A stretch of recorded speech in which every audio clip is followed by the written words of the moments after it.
I am 70 years old, and I need to tell you something that took me most of those 70 years to learn. For the first 6 decades of my life, I loved everyone but myself. I did not know that was what I was doing. If you had asked me, I would have said I was fine. I would have said I was strong. I would have said I don't need all that soft talk about loving yourself. That is for other people, weaker people, people with time on their hands. I was busy. I was needed. I was useful. And underneath all of that busyness and usefulness, there was a person I had not spoken kindly to in 50 years. Me. I talked to myself in a voice I would never use on an enemy. I forgave everyone their failures and pardoned no failure of my own. I fed everyone at the table and ate my own portion standing up, last, cold, if at all. And I want to tell you how I found my way out of that. Because I did find my way out. Not through the modern methods, not through the words the television uses. Through the old way, the way my grandmother tried to teach me when I was young and too foolish to listen. The native way. And if you are watching this and some part of your chest tightened when I described how I used to speak to myself, then this teaching is for you. Because you have been living the same way, and you do not have to live that way for whatever years remain. I am proof. It is not too late. It was not too late for me at 60, and it is not too late for you today. Let me start with what the modern world gets wrong about loving yourself. The modern world thinks loving yourself is a feeling you generate. Say nice things in the mirror, buy yourself something, treat yourself, put yourself first. And there is nothing evil in any of that. But it is like watering the leaves of a plant while the roots sit in poison. The feeling is not the problem. The relationship is the problem. You have a relationship with yourself. It is the longest relationship of your life. It started before every other relationship, and it will outlast every other relationship. And it is the only one guaranteed to be with you in every room, on every night, through every trouble, until your final breath. And most people treat that relationship worse than any other relationship they have. Think about it honestly. If a friend spoke to you the way you speak to yourself, the criticism, the replaying of failures, the constant reminder of every mistake, would you keep that friend? You would have walked away from that friend 40 years ago. But you cannot walk away from yourself. So you have spent a lifetime locked in a house with someone who does not like you. And that, more than the loneliness, more than the aging, more than anything else, is the weight you have been carrying. It was never the world that was so heavy. It was the voice you carried into the world. My grandmother saw this in me when I was still a young man. I had made a mistake, a real one, and I was doing what I always did, which was beating myself with it, day after day, like a man whipping his own horse. And she watched me for a while, and then she said something I have never forgotten. She said, "I notice you have 2 sets of laws, one set for everyone else, and one set for yourself. When your brother fails, your law says he is human, he is learning, he deserves patience. When you fail, your law says you are worthless, you should have known, you deserve nothing. 2 sets of laws." And she looked at me and said, "A man who runs 2 sets of laws is not humble. He thinks he is being humble, holding himself to a higher standard. He is actually being arrogant, because he believes he alone, out of every human being ever made, was supposed to be perfect. He believes the rules of being human, the falling and the learning and the failing, apply to everyone in creation except him. That is not humility. That is the deepest arrogance there is, wearing humility's clothes. And the cure for it is not to think more of yourself. It is to finally include yourself in the human race. 1 set of laws, the same patience for your own stumbling that you have given so freely to everyone else's. That teaching was the beginning for me. One set of laws. I want you to sit with it because I suspect you run two sets as well. You have forgiven your children things you have never forgiven yourself. You have comforted friends through failures far worse than the ones you still punish yourself for at 2 in the morning. You have told 100 people, be gentle with yourself, and meant it, and never once qualified for your own advice. One set of laws. Start there. Today. The next time the old voice starts reading the charges, ask one question. Would I convict my dearest friend on this evidence? And if the answer is no, and the answer is almost always no, then the case is dismissed. Not because you were letting yourself off, because you are finally applying the law equally. That is not indulgence. That is justice. You have been denied justice in your own court for 60 years. It is time the judge recused himself and someone fair took the bench. I want to tell you about a woman I knew who ran the harshest court I ever saw. Her name was Ruth, and to the world Ruth was warmth itself. She was the one everyone called, the one who remembered every birthday, showed up to every hospital, forgave every slight before it finished landing. And inside, Ruth was serving a life sentence. 40 years earlier, she had missed the last weeks of her mother's life. There were reasons: small children, no money for travel, a husband who could not manage alone, and a mother who kept saying on the phone, "Do not come, I am fine, take care of those babies." And then the mother was gone, faster than the doctors said, and Ruth convicted herself that same week. The charge was, I was not there. And for 40 years, Ruth paid on that sentence. Every joy came with a tax. Every peaceful moment got interrupted by the old evidence. She told me once, in her 70s, that she had probably relived her mother's last weeks 10,000 times. 10,000 times. And I asked her one question. I said, Ruth, if your daughter had been in your exact position, babies at home, no money, a mother on the phone saying, do not come, and she had missed your last weeks, what would you say to her? And Ruth did not even pause. She said, oh, I would tell her it was not her fault, that I knew she loved me, that I said do not come because I meant it, and that I would not want her to carry it for even one day, not one day. And then Ruth heard her own words. I watched her hear them. 40 years of sentence, and the pardon had been sitting in her own mouth the entire time. She just had never applied her own law to her own case. That is the two sets of laws, and that is what they cost. Ruth got 7 years of peace at the end, because someone finally asked her to rule on her own case as if she were someone she loved. You can do that today. You do not need me to ask you the question. Ask yourself. Rule fairly, and go free. Before I share the next teaching, I need to tell you something. I am not going to be here forever, and most of what I know was never written anywhere. So I sat down and I wrote it, all of it. 20 teachings, 4 parts, in the order they were meant to be received. The ones about making peace with the person you have been. The ones about the kindness that starts inside and changes everything it touches. The ones I have never said on camera. It is called the native way, and it costs less than one dinner you will not remember. Scan the code on your screen or look in the comments, but do not leave yet, because what I am about to share next is the teaching that actually changed how I treat myself, and it has nothing to do with mirrors or affirmations. Here is the second teaching, and it is the heart of the native way. In my grandmother's understanding, you do not learn to love yourself by looking at yourself. You learn to love yourself by understanding what you are. The modern way says, look inward, examine, analyze, fix.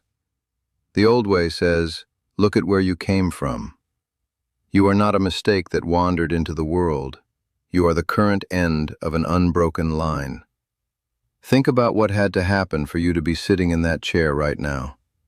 Every one of your ancestors, every single one, back through centuries, through famines and wars and winters and diseases and crossings and losses that you cannot imagine, every one of them survived long enough to pass the flame forward. Not one link in that chain broke. Not one. Through everything history threw at them. And the flame they carried, hand to hand, generation to generation, through all of it, that flame is you. You are what they were protecting. You are what the whole line was for. Now tell me, when you speak to yourself with contempt, when you call yourself worthless, when you treat your own life as a thing of no value, who are you insulting? Not just yourself. You are insulting the whole line. Every grandmother who went hungry so a child could eat. Every grandfather who stood back up when standing seemed impossible. You are holding their flame and calling it worthless. My grandmother said, "You do not have to love yourself because you are impressive. Most days you will not be impressive. You love yourself the way you would care for something that was handed to you by 1,000 hands, each one saying, 'Keep this safe. We paid everything for it.'" Self-love, in the old way, is not admiration. It is stewardship.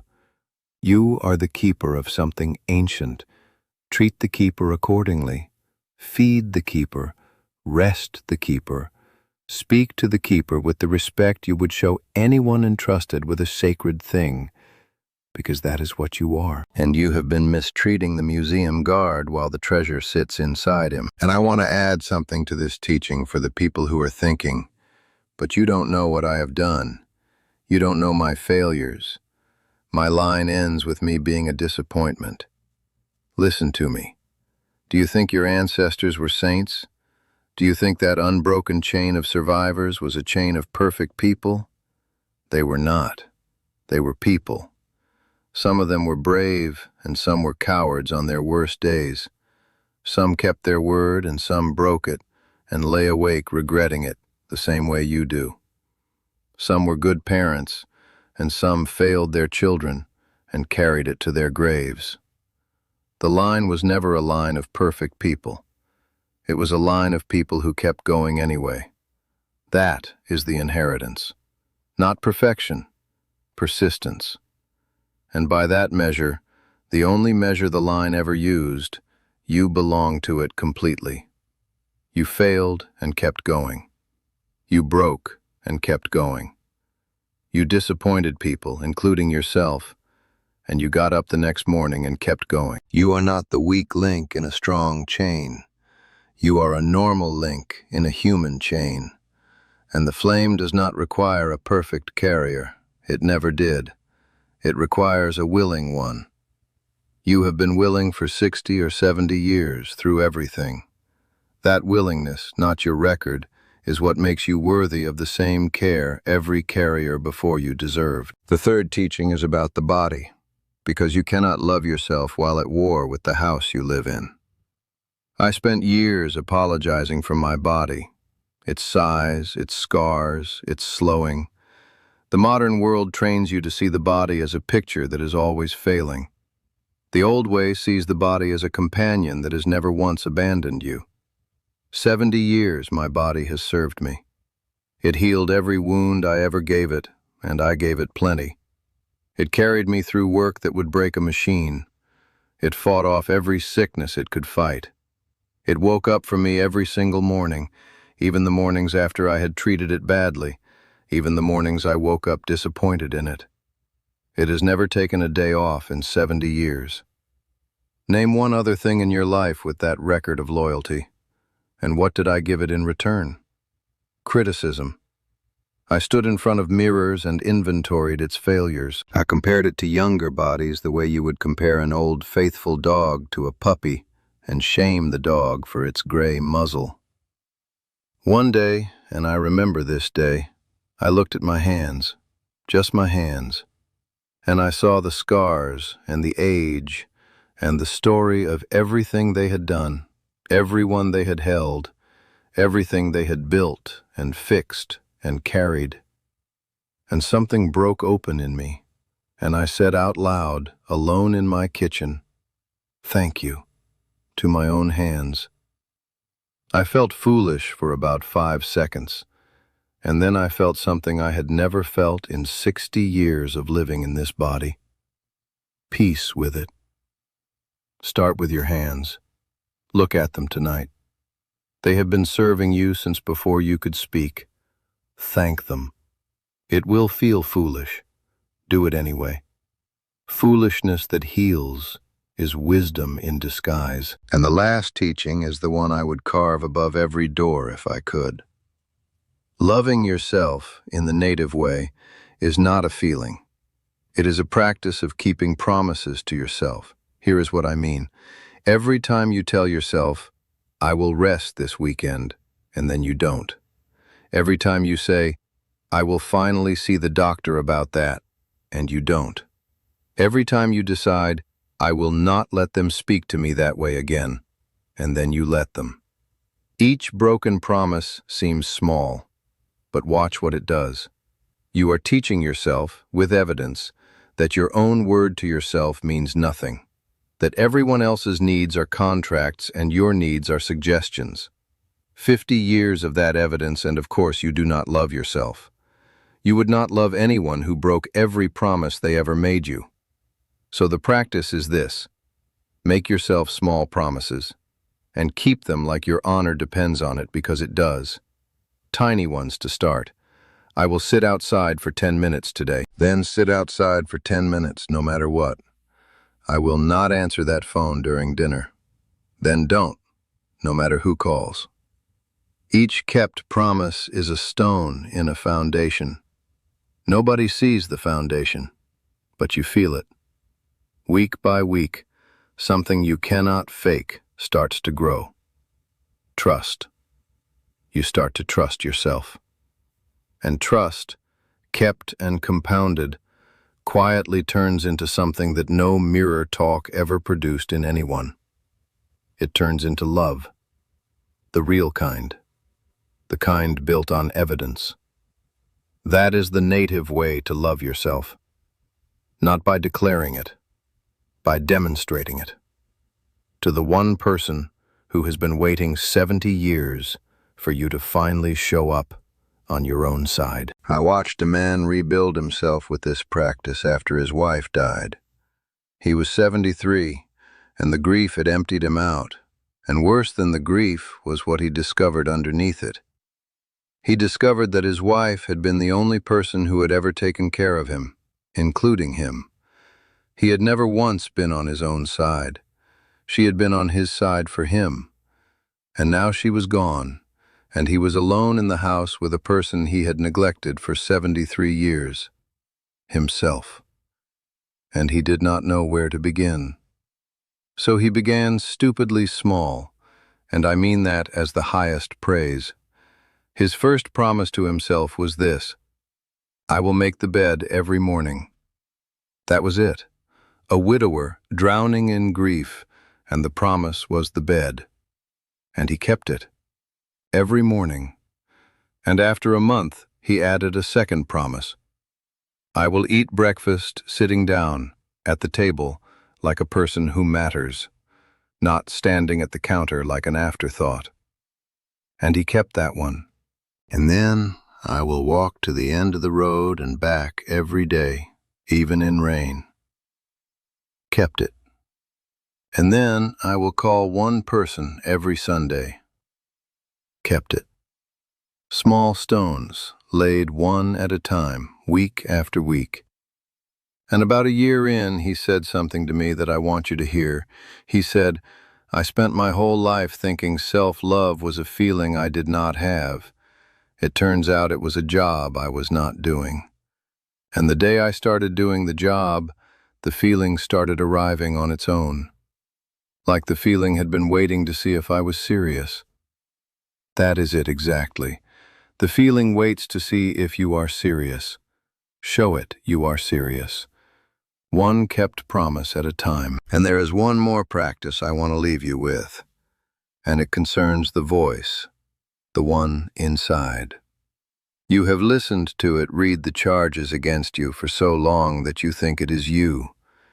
It is not you. It is a recording. Most of it was recorded decades ago in other people's voices, a harsh parent, a cruel teacher, a world that measured you and told you the measurement, and you have been playing the recording so long you mistook it for your own thoughts. Here is the old way to deal with it. Do not argue with the voice. Arguing makes it louder. Instead, when it starts, do what my grandmother taught me to do. Ask it, gently, who taught you to say that? Because the voice always learned it somewhere. That is not my voice. That is my father's voice on his worst day. That is not my judgment. That is a school teacher from 1962. When you trace the voice back to its source, something remarkable happens. It loses its authority. It stops being the truth about you and becomes what it always was, an old recording made by wounded people, playing in an empty room. You would not let a stranger from 1962 walk into your house today and insult you at your own table. Stop letting them do it from inside your own head. Thank the voice for its long service. Tell it the war is over and put on something kinder. You are 70 years old, or 60, or 80. You have earned the right to choose the music in your own house. If what you heard today stayed with you, the book is there. The Native Way. 20 teachings, 100 pages. Written the way I would speak to you if we were sitting together. Scan the QR code on the screen with your phone or find the link in the comments. Read one chapter. Sit with it. Now I want to hear from you. Tell me in the comments, what is one small promise you are going to make to yourself this week and keep? I read every comment. And if this is the kind of conversation you have been looking for, subscribe to this channel. We are not collecting viewers here. We are collecting people who remember. Come back next week. I am not done teaching yet.